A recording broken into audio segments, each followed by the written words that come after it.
नमस्कार स्टूडेंट्स, आज हम लोग बात करेंगे एटीट्यूड चेंज। पिछले क्लास में हम लोग डेफिनेशन ऑफ एटीट्यूड और एटीट्यूड फॉर्मेशन के बारे में सीखा था। What is attitude? Attitude is a tendency to respond positively or negatively to a certain object, person, event, thought और situation। क्या था? एक टेंडेंसी रेस्पॉन्ड करने का पॉजिटिवली और नेगेटिवली किसी वस्तु के प्रति हो सकता है, किसी व्यक्ति के प्रति भी हो सकता है, किसी सिचुएशन के प्रति हो सकता है, कोई जाति के प्रति, कोई संप्रदाय के प्रति भी हो सकता है, या कोई घटना के प्रति भी हो सकता है। दो और डेफिनेशन की बात मैंने कहा था, आप लोग को याद करने बोले थे, याद कर लिए सभी। दूसरा डेफिनेशन था क्रॉचफील्ड एंड बेलेची 1982 में परिभाषा दिए थे। क्या था वो? किसी वस्तु के संबंध में तीन संघटकों का स्थायी तंत्र को मनोवृत्ति कहलाता है। संज्ञानात्मक संघटक यानी वस्तु के प्रति विश्वास,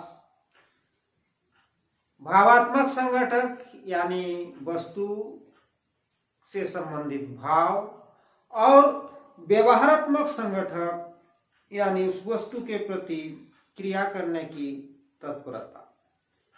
और नेक्स्ट डेफिनेशन बताया था थ्रस्टन 1946 में दिए थे। किसी मनोवैज्ञानिक वस्तु के पक्ष या विपक्ष में धनात्मक या ऋणात्मक भाव की तीव्रता को मनोवृत्ति कहते हैं। ये तीन डेफिनेशन मैंने बताया था आप लोग को, आप लोग याद कर चुके हैं। एटीट्यूड फॉर्मेशन, कैसे एटीट्यूड फॉर्मेशन होता है उसका भी 10 बिंदुओं में मैंने बताया था। सबसे पहले बताया था कि डायरेक्ट कंटैक्ट से एटीट्यूड फॉर्मेशन होता है। मैंने एक बच्चा का उदाहरण दिया था, फिर आपको सब्जी का उदाहरण दिया था, पत्ता गोभी का सब्जी। किसी ने एक दिन पहला दिन खाया और उसे अच्छा नहीं लगा, उस पत्ता गोभी के प्रति उसको नेगेटिव एटीट्यूड हो गया। इवन कि ग्रीन उस टाइप का वेजिटेबल्स के प्रति भी उसका नेगेटिव एटीट्यूड हो। फिर मैंने बताया था डायरेक्ट इंस्ट्रक्शन। हमारे पेरेंट्स हमें इंस्ट्रक्शन देते हैं smoking is injurious to health, smoking नहीं करना चाहिए, तो इसीलिए हम लोग जो है स्मोकिंग के प्रति एक नेगेटिव ये हो जाता है। फिर मैंने बताया था इंटरेक्शन विद अदर्स, दूसरे से हमारे जो इंटरेक्शन होता है, पारस्परिक क्रियाएं होता है, वो दूसरा लोग जैसे मेरा दोस्त है, वो जिस चीज़ को नापसंद करते हैं, जिस एटीट्यूड उसका जिस चीज़ के प्रति नेगेटिव है, धीरे धीरे हमारी भी नेगेटिव हो जाता है। मैंने बताया था क्या है हमारा एटीट्यूड सीखी गई प्रवृत्ति है। हम लर्निंग से एटीट्यूड फॉर्मेशन होता है। उसमें 3 लर्निंग का बारे में बात किए थे, क्लासिकल कंडीशनिंग, ऑपरेंट कंडीशनिंग और विकेरियस कंडीशनिंग। विकेरियस कंडीशनिंग जो हम दूसरे को देखते हैं और उससे जो हमें सीखने को सीखते हैं, उससे हमारा विकेरियस कंडीशनिंग होता है। जैसे किसी बच्चे का मम्मी कुत्ता को देख के डरती है, तो ये बच्चा भी कुत्ता से डरने लगेगा। फिर बात किए थे फैमिली एंड पीयर ग्रुप, हमारे परिवार और साथी समूह से भी हम सीखते हैं, नाइबर्स से सीखते हैं, है ना। इकोनॉमिक स्टेटस से भी हमारा एटीट्यूड फॉर्मेशन होता है। और मास कम्युनिकेशन जैसे टीवी हुआ, radio, newspaper, magazine, YouTube and social media, इन तमाम चीज़ों के माध्यम से हमारा एटीट्यूड फॉर्मेशन होता है। आज हम लोग बात करेंगे एटीट्यूड चेंज के बारे में।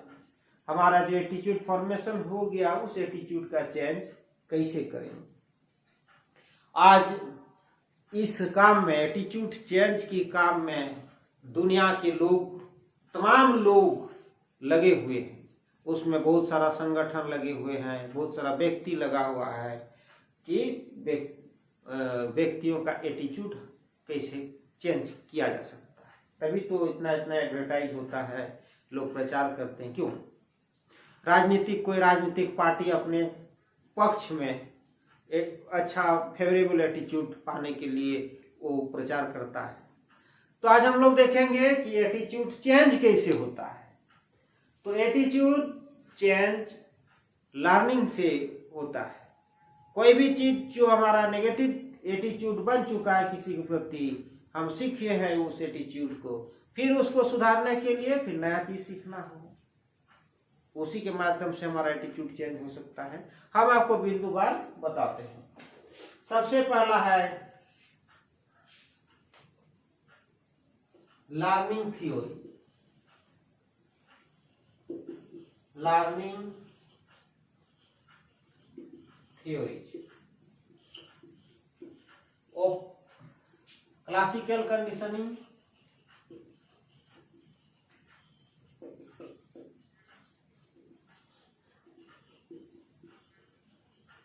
Operand conditioning, vicarious conditioning.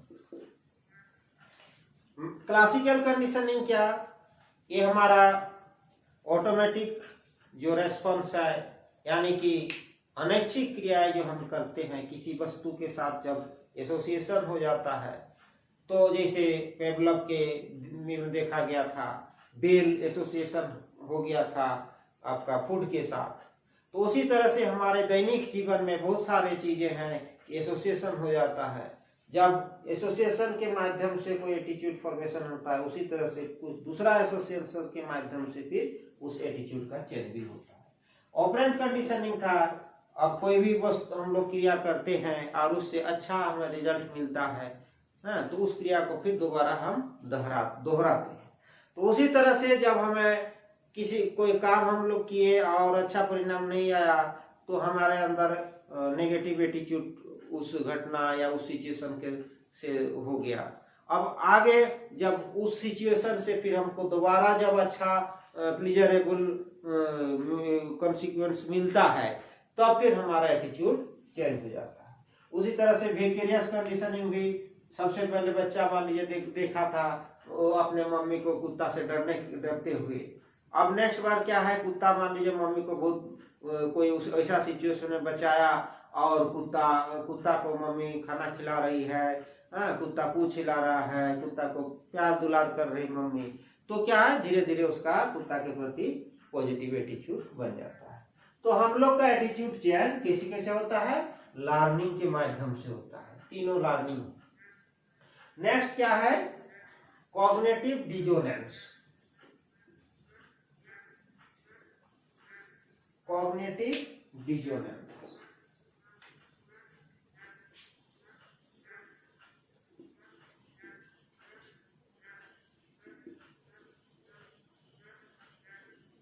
ये थ्योरी दिया थे फेस्टिंगर। इस पर बहुत सारा काम फेस्टिंगर ने किया। कॉग्निटिव डिसोनेंस बहुत इंपॉर्टेंट कॉन्सेप्ट भी है, इसको आप अच्छा से समझ लीजिए। कॉग्निटिव डिसोनेंस है क्या? कॉग्निटिव डिसोनेंस के ऊपर बहुत सारा रिसर्च आपका फेस्टिंगर ने किए हैं। इसको हिंदी में बोलते हैं संज्ञानात्मक मतभेद। डिसोनेंस मतलब संज्ञानात्मक मतभेद। क्या है? बहुत वेरी सिंपल है संज्ञानात्मक मतभेद। आपको एक उदाहरण देते हैं। मान लीजिए हिमांशु एक बीए पास स्टूडेंट है, ब्रिलियंट स्टूडेंट। उसका अंदर स्मोकिंग के संबंध में नेगेटिव एटीट्यूड है, यानी smoking is dangerous to health. Smoking से कैंसर होते हैं, स्मोकिंग से लंग्स खराब हो जाते हैं और अंततः व्यक्ति मर जाता है। ये उसके अंदर स्मोकिंग के प्रति एटीट्यूड है।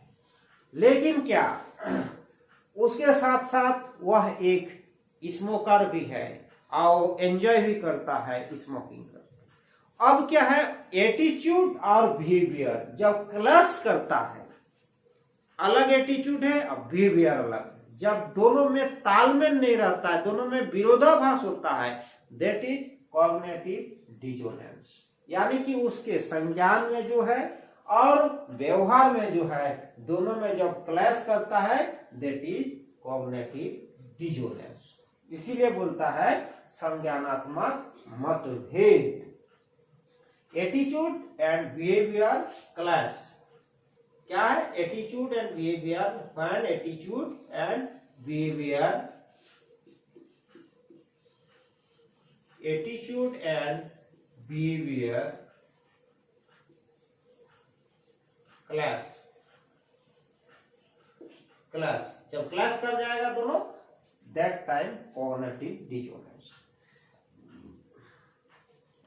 अब क्या है, क्या बोले, हिमांशु का एटीट्यूड एंड बिहेवियर में क्लैश जब होता है तब 3 काम व्यक्ति करता है। सबसे पहला काम क्या करता है कि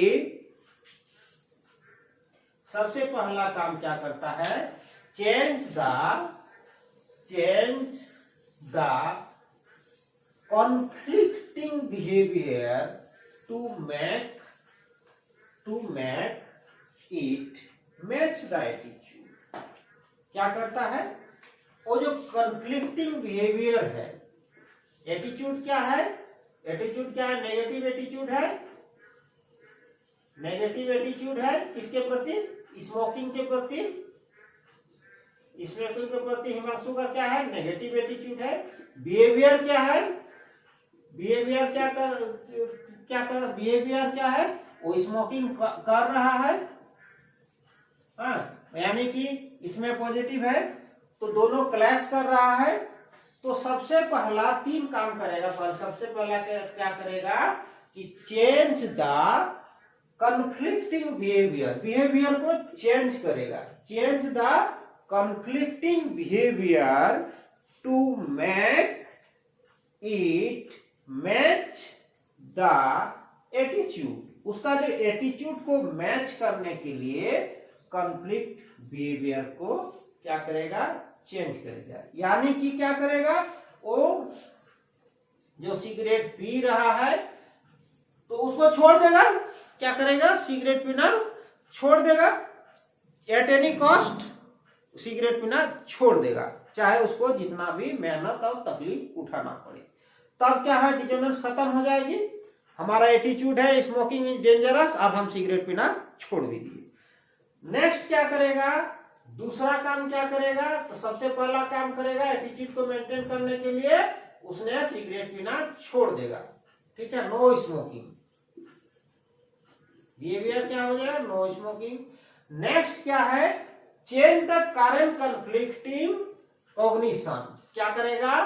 change the current conflicting cognition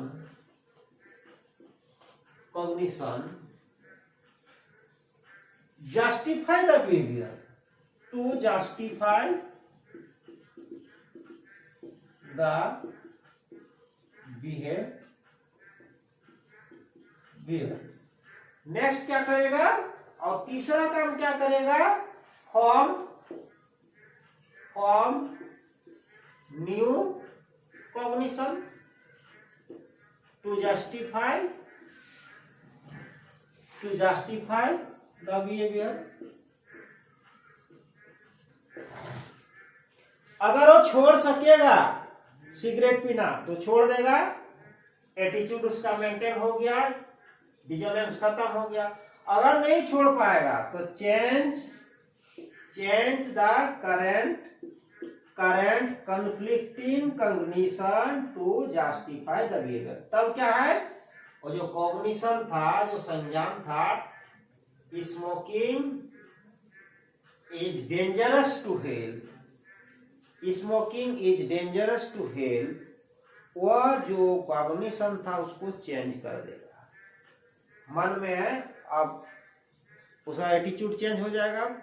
समझ में आई बात? उसका जो एटीट्यूड था कि smoking is dangerous to health, अब उसको हो जाएगा नहीं, कोई बात नहीं, बहुत लोग पीता है ना, थोड़ा बहुत सिगरेट पीने से कोई दिक्कत नहीं है ना, वो शांति देता है, स्ट्रेस को कम करता है। इस तरह से वो स्मोकिंग के प्रति उसका फेवरेबल एटीट्यूड हो जाए। अगर वो बिहेवियर को चेंज नहीं कर पाया तो क्या करेगा? एटीट्यूड को चेंज करेगा। इसलिए बिहेवियर को जस्टिफाई करने के लिए। तो एटीट्यूड अभी चेंज कर लेगा और form the new cognition to justify the behaviour. और क्या करेगा? अब नया उसका एटीट्यूड बन जाएगा। क्या हो जाएगा? स्मोकिंग हमारा स्ट्रेस को कम करता है, शांति देता है, इस तरह से उसका एटीट्यूड बन जाएगा और उसने सिगरेट पिएगा। तो अब क्या हुआ? डिसोनेंस खत्म। तो अभी तक तो क्या क्या बात किए?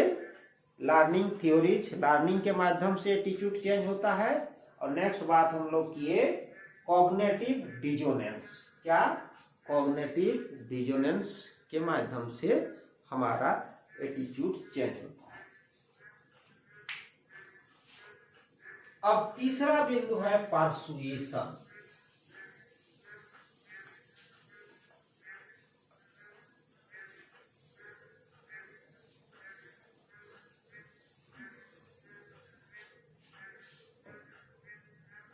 क्या है? परसुएशन।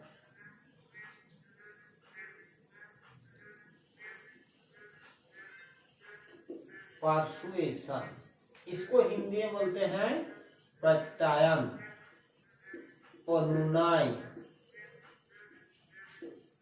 या मनाना। नहीं बोलते हैं कि उसको मना लिया गया, इस काम के लिए उसको मना लिया गया। पहले तो बोला ना हमें ये जो है ये वाला टीवी या ओप्पो का मोबाइल अच्छा नहीं, ठीक है। सबसे पहले क्या था? ओप्पो का मोबाइल अच्छा नहीं होता। अब क्या हुआ? धीरे धीरे उसको मना लिया गया। उसको क्या क्या चीज से मना लिया जाता है? हो सकता है आर्गुमेंट, आर्गुमेंट हैंग नहीं करता है, ठीक है। दूसरा प्लीडिंग, सिफारिश। तीसरा एक्सप्लेनेशन, व्याख्या किया गया, ठीक है। तो परसुएशन के माध्यम से भी हमारा एटीट्यूड चेंज होता है। What is persuasion? डेफिनेशन लिख लीजिए, क्योंकि परसुएशन काफी इंपॉर्टेंट है। The process by which one person, the process by which one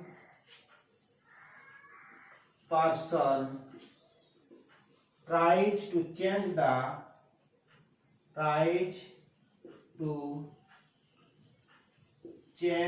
the belief,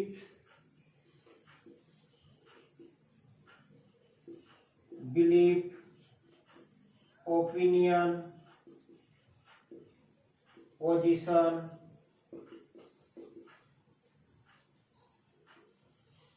or course of work,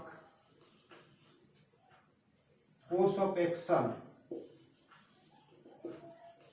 of another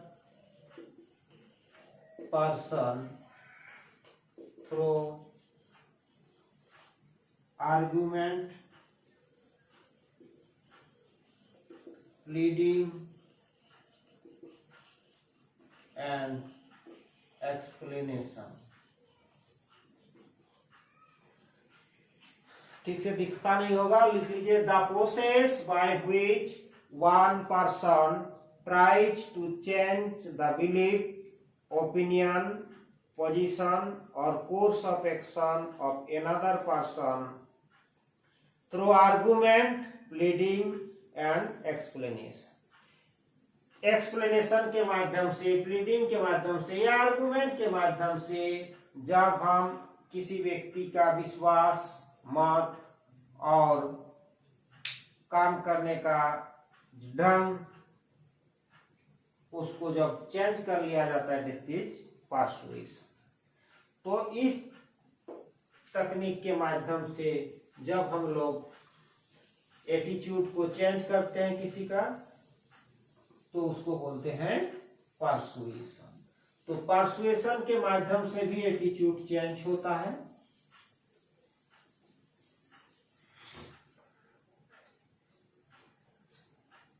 अब नेक्स्ट बात करते हैं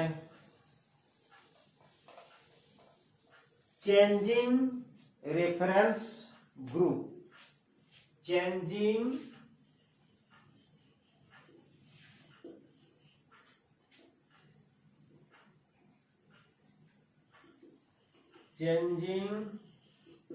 रेफरेंस ग्रुप। संदर्भ समूह में परिवर्तन। क्या है? संदर्भ समूह में परिवर्तन।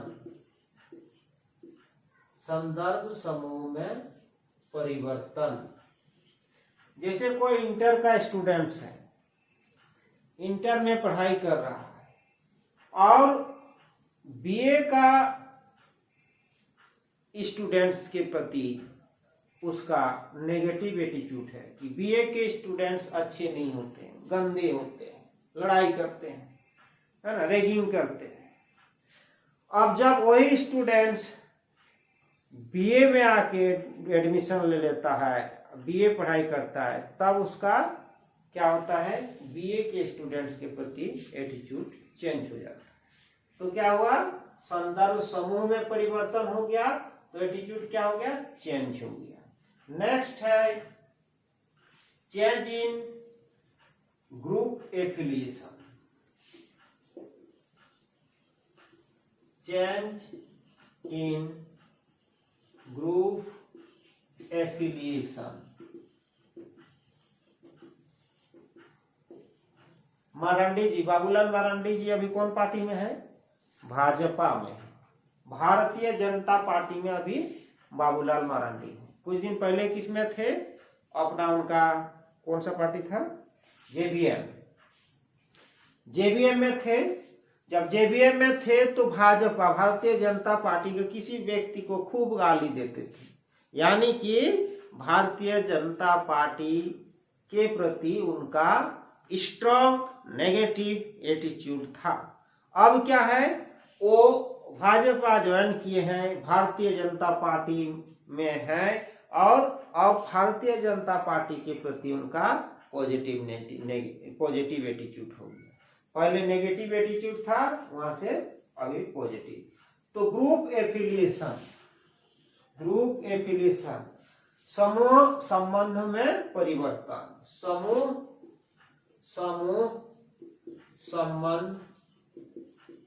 संबंध में परिवर्तन। तो क्या हुआ? समूह संबंध में परिवर्तन होने से क्या होता है? समूह संबंध में परिवर्तन होने से क्या होता है? एटीट्यूड चेंज हो जाता है। एक आपको उदाहरण दे दिया, आप अपने मन से भी बहुत सारा उदाहरण प्रस्तुत करके अपना आंसर लिख सकते हैं। तो चेंजिंग रेफरेंस ग्रुप, संदर्भ समूह में परिवर्तन होने से एटीट्यूड चेंज हो जाता है, और चेंज इन ग्रुप एफिलिएशन, समूह संबंध में परिवर्तन होने से भी हमारे एटीट्यूड में चेंज आ जाता है।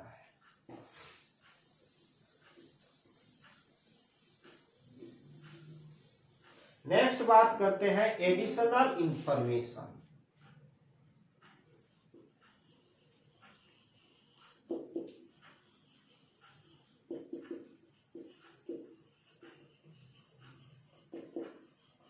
अतिरिक्त सूचनाएं।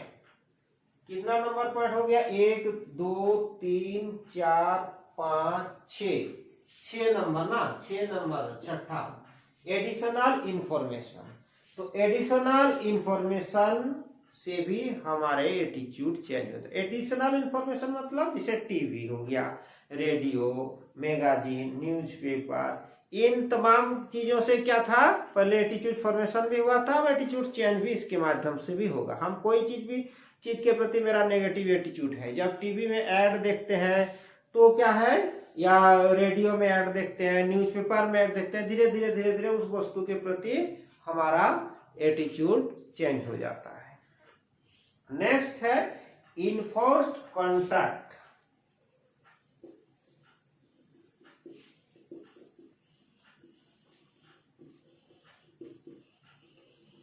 यानी कि बलपूर्वक संबंध, जबरदस्ती वाला संबंध, बलपूर्वक संबंध। कोई उदाहरण? जैसे मान के चलिए अब क्वारंटाइन कर रहा है ना, अब 2 लोग कलकत्ता से आया है, दोनों एक दलित जाति के हैं, एक ब्राह्मण जाति।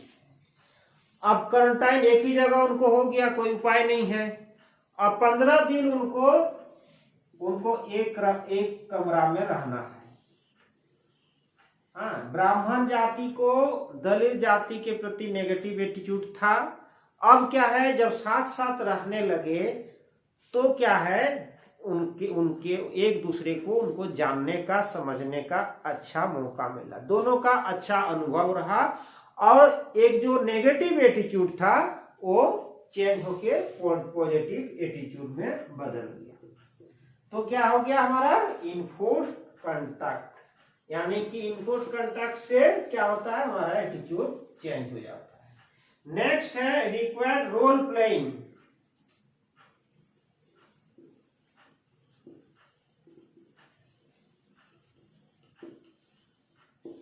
रोल प्लेइंग से भी हमारा एटीट्यूड चेंज हो जाता है। जैसे कोई भी जब किसी का रोल प्लेइंग कर रहा है तो उस स्थिति में भी एटीट्यूड उसका चेंज हो जाता है।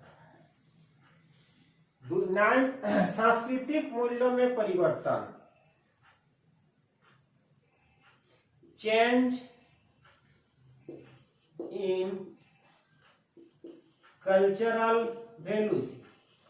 कल्चरल वैल्यू में भी जब चेंज आ जाता है तो अभी एटीट्यूड में परिवर्तन। जैसे गर्ल्स एजुकेशन के प्रति बहुत सारा लोगों में गर्ल्स एजुकेशन के प्रति पहले उसका नेगेटिव एटीट्यूड था। बच्चियों को पढ़ने नहीं भेजना है, स्कूल नहीं भेजना है, लड़कियां, औरत लोग घर के 4 दीवारों में बंद करके रखने का संस्कृति था।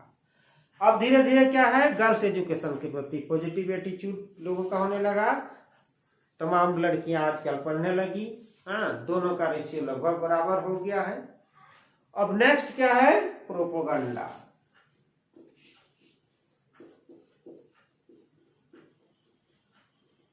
प्रोपोगंडा क्या है, प्रचार के माध्यम से भी क्या होता है, एटीट्यूड चेंज हो जाता है। जैसे फैमिली प्लानिंग,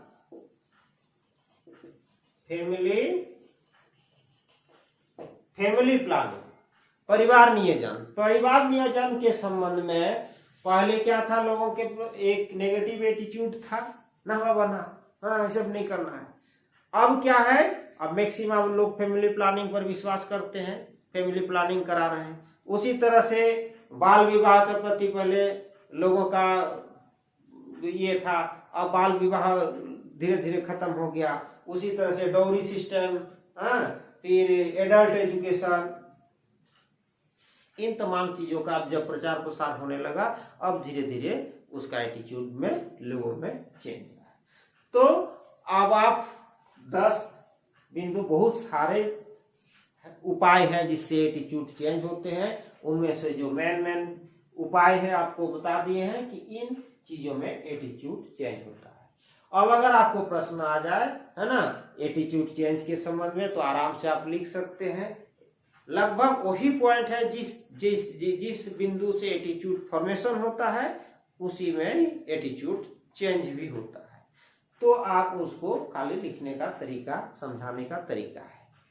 ठीक है, आप लोग समझ चुके हैं, इसको अच्छा से याद कर लीजिएगा। Thank you.